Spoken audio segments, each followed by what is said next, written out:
Hello, in this activity we're going to connect our hand crank generator to a motor.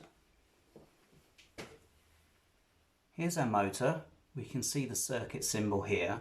You can see that we have a black negative terminal and a red positive terminal. We're going to connect our hand crank generator, and I'm going to connect the black plug lead output to the black negative terminal of our motor holder here, and then I'm going to connect the red plug to the red positive terminal of our motor holder. Now, in the previous activity we saw the rate at which I turned the hand crank changes the output. So if I turn the crank handle quickly, the output increases, and we can demonstrate that with our motor.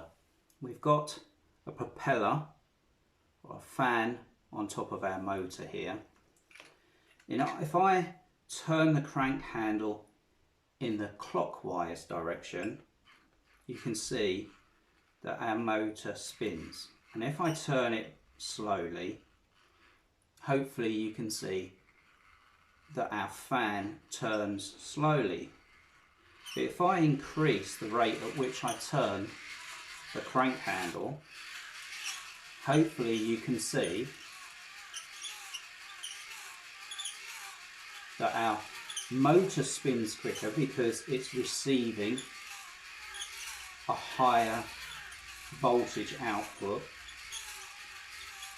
and a higher current,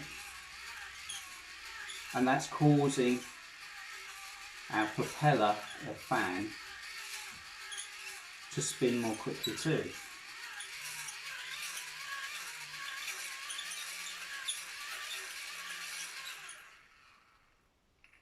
Okay,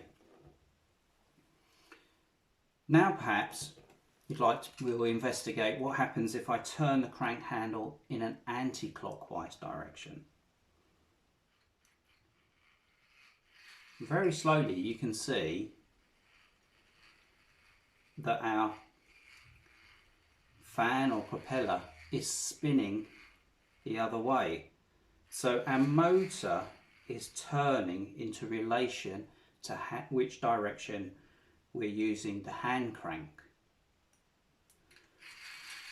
So you can see that if I now spin the handle faster,